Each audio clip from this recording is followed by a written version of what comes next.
Industrial development continues to be a strong conversation starter in the HBCU sector. Here to join us today is Kentucky State University President Dr. M. Christopher Brown II to talk about new partnerships in a really unique industry to Kentucky and what that means for the area's industrial development and the academic enterprise at the state's flagship HBCU. So, Dr. Brown, it's a pleasure to have you with us this morning.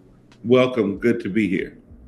A new partnership with an association of distilleries in the Commonwealth of Kentucky, and Kentucky State is at the center of that.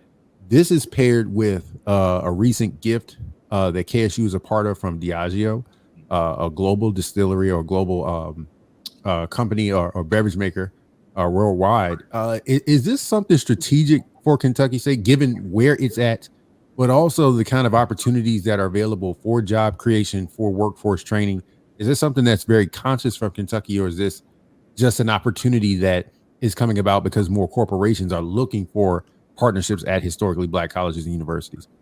No, it's intentional. We're in the process of launching our new strategic plan, racing towards our highest potential, 2021 to 2025. And what was clear when I arrived in Kentucky as a good Southern Baptist was, despite how we thought in South Carolina, that horse racing and bourbon were truly agricultural components. Mm-hmm. Despite what your grandmother said about it, bourbon is what we call a distilled and fermented beverage using agricultural language. And horse racing includes everything from the veterinary science to the biology of breeding and Punnett squares, to soil conservation. And so as an 1890 institution, we decided to be more thoughtful and intentional about how we engaged Kentucky's great markets. And so our School of Agriculture recently launched the state's only distillation and fermentation program.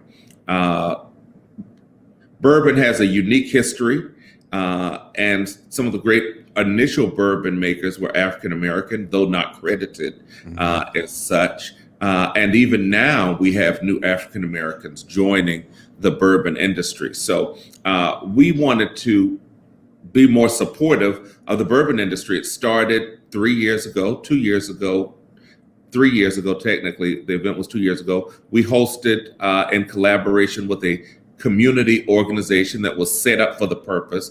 The university tried to host something called Bourbon on the Banks, which was going to be a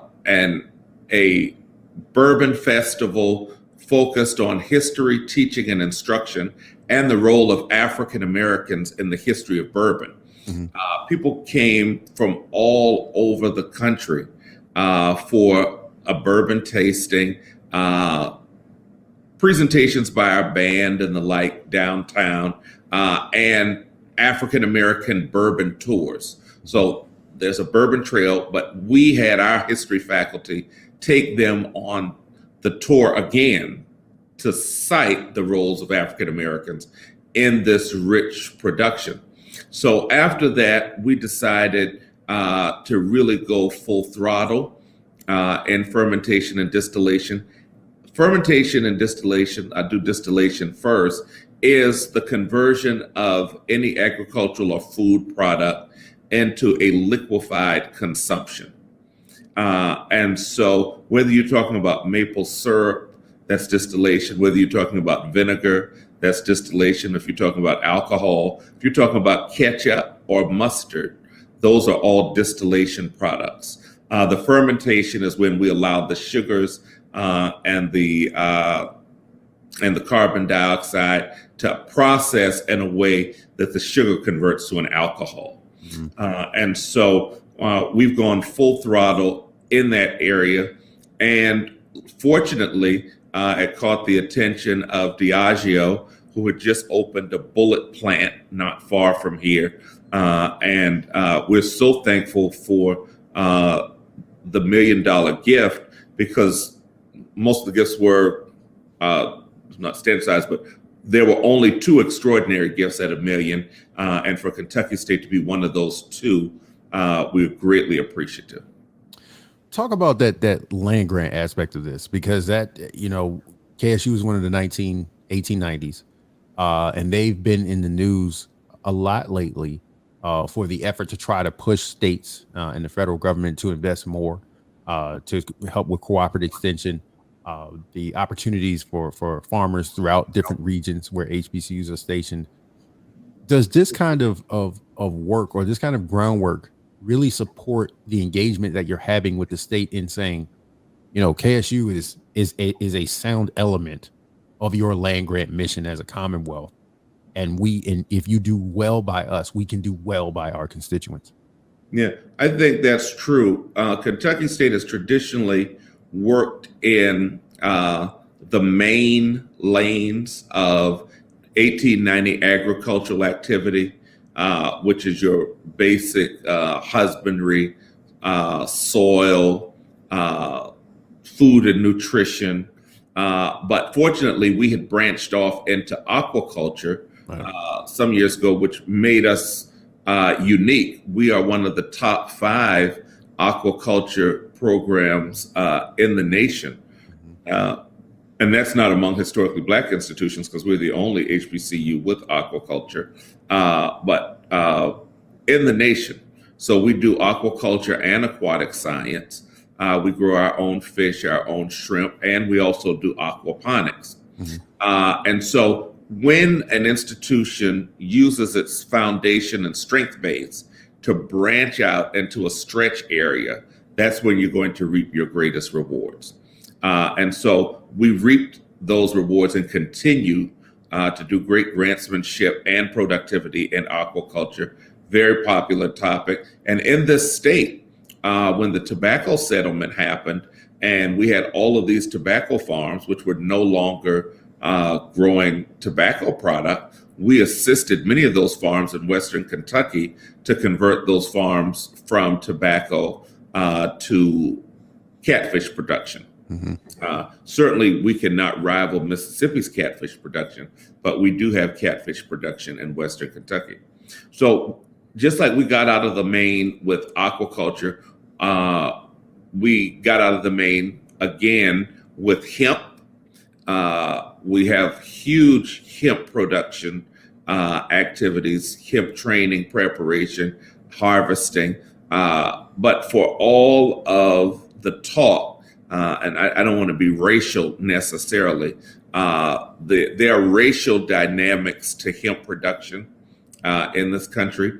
And so we have a farmer who's worked with our land grant and extension, who was able to prepare the soil, plant, grow a powerful hemp crop, harvest it for market, an unbelievable yield of hemp.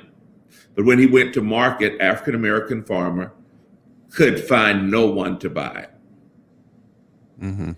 Right. So if you are not in corporate partnership, hemp can be a productive farming venue, but if you don't have anyone to sell it to, so he actually made no money. He lost money on a successful crop. But we continue to work in hemp, and now we work in distillation and fermentation. And this year, I just approved us launching 2 institutional bourbons. So the campus will be casking and barreling its own bourbons this year. One will be a General Mash, and the second will be a Pawpaw Mash, because we are also one of the world's leading researchers in pawpaw. It's a unique banana-like fruit. And so we'll be doing some casking of a pawpaw mash as well. It's interesting because a lot of the land grant institutions deal very well with commodities and prove their standing with the things that they can produce and bring to market, the kind of research that extends from that, whether it be food preservation or insect repellent, things like that. How does that translate if you had presidents listening to you or alumni listening to you, and they're like, yeah, that sounds cool for Kentucky State because they have things that they can put hands on till and bring to market? Is it possible to take that kind of approach to a traditional liberal arts institution or one that is trying to build brand in tech, for example, how does an HBCU position or make into commodities things that aren't available or easily available to market? 2 points. One, for the land grant, for any of our HBCU land grants, it's critically important to focus on commercialization Mhm. and commodification. How do you help all of the majors in your institution and your land grant cooperative extension work focus on bringing it to market? At a prior institution, we were working rapidly on the commercialization of our hot sauce production. We had a poultry processing unit. I learned lessons there. And so here at Kentucky State, we don't have a poultry processing building, but we have a mobile poultry processing unit, which is like an 18-wheeler that we drive from community to community to help people process. And lastly, because every state, every city in the nation is interested in farm to table, the ability for those 1890s to work on farm to table is low-hanging fruit, to use old language. As it relates to our industry as a whole, I think it's critically important as we look at our liberal arts mission. Every one of the HBCUs will have a liberal arts component, and then they'll have the pre-professional component. And if they've got graduate education, they may have the professional component. The key is to center and it's popular now. It may not have been as popular when I first arrived. Workforce readiness as a part of your approach to the academic delivery of programs. The reality is the same as it was in the 1800s and the early 1900s to the civil rights era, when families send their young people to our institutions, whatever our name is.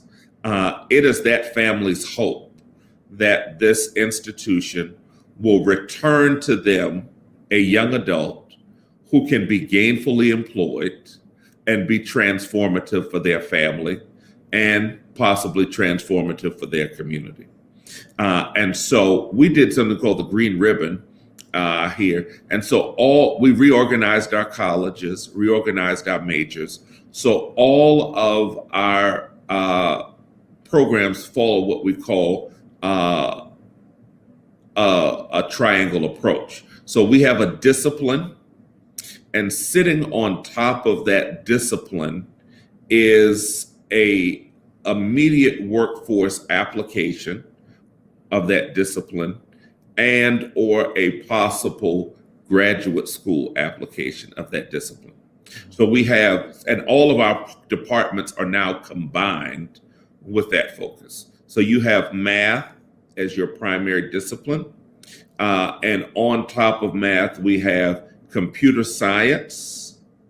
And then we have applied mechanics and cybersecurity. We have English as our base discipline. And then we have mass communications and journalism. And so we have biology, and now we have nursing and pre-med. Right. So all of our focus is on being sure that after a person has completed 4 years, and that's what we're giving you, 4 years, and we've decreased our time to degree. That's very intentional. You got 4 years. You decrease that time to degree, and you should, when you leave here, either be in work, gainfully employed, or in graduate school. To graduate school, right? Yeah, and I'm not talking about working at Enterprise Car Rental. I'm talking about working at Sam's Club as a manager. Right. You need to be working in an area that is related to the discipline from which your major is based. Part of the challenge of that persistence to degree, obviously, is resources. Every HBCU confronts this. All of higher education is confronting this, particularly as we think about students from low-income communities and households.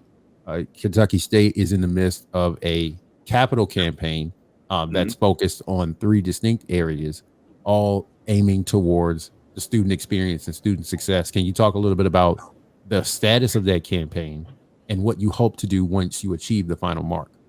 Yeah, well, we're looking at resources in three areas. One, which is state support, which is critically important. Uh, Too many institutions have let the state off the hook. And I'm excited. We just had sign and die yesterday. The legislature just ended. And after what was ultimately multiple years of loss of funds in performance funding. This will be the first year that we gained funds in performance funding from the state, as well as the state offered new funding for mandated programs just for us to experiment in some areas. So you want to focus on your state funding. Second, we have increased our grantsmanship. Everyone should be engaging in the pursuit of extramural funds to support their work and their students' work. And then lastly, capital generation. And so we've not done an annual campaign or annual fund. The last capital campaign was under President Sias. And so we had not been doing an annual fund or anything since then. We've been raising funds. I launched the KSU Forward campaign, but it wasn't a goal. It's just a part of our development portfolio. But this year, it's our 135th anniversary. We'll be 135 years old in May. And so at first, we were going to do a $1.3 million annual fund, just separate and apart from other giving. But we've already reached the 1.3 million in the silent phase. We were surprised, and so we moved it now to 3.5. Some people use a 3.9, our internal goal, but publicly stating a 3.5 just for our annual fund, and that's 100% for scholarships and tuition assistance. And then the final question, when you think about all of the positive things going on that are reshaping the academic enterprise and the money that you're bringing in for student success and institutional capacity building, in the end, is there ever such a thing as a completed temple for an HBCU? Or are there, because I've heard you say in the past that all you can do is build towards a platform that another president can use. Yes. Is there a level of completion, or is it just a stepping stone, and that you have to you have to derive your satisfaction from that? No, and that is the goal. That should be your intrinsic reward. And so I'd always heard President so and when I went to the Harvard's new president's training, they talked about that every president in their best state is interim. That you should go in knowing that there were men and women who served before you, and that there'll be men and women who serve after you. And that's when I started putting a number before my presidency and so it's the 18th president or whatever, because I know there were 17 people before me. There'll probably be at least another 17 people after me. And it happens here. Sometimes my staff, my colleagues, my team will get frustrated and they'll be tired. And I will say to them, I said, Harvard was founded in 1636. It is the best endowed and one of the best funded institutions in our nation. And they have not perfected their work. And if Harvard, founded in 1636, with billions of dollars in resource capacity and social and cultural capital, cannot perfect its work, certainly Kentucky State, founded in 1886, with only millions of dollars and $100 million in economic impact, cannot perfect its work in 1 year. Well, I've been in 4 years. So we will always have work to do. And so my goal is to stretch the institution as far as possible, to build it, to solidify that construction, and then to pass the baton. So it's very important, I think, in our community that we begin to think about presidential leadership as the manifestation of the board and the institution's needs at a particular point in the university's history.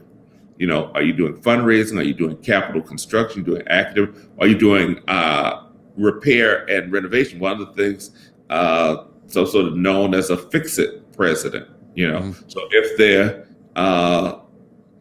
I like solving problems. So that's the kind of place that I really thrive in, and driving that to the next level. And what becomes exciting for me is looking back, certainly at places I've been, even as provost, and seeing the initiatives, the structures, the activities that began during my leadership continuing to drive institutional effectiveness.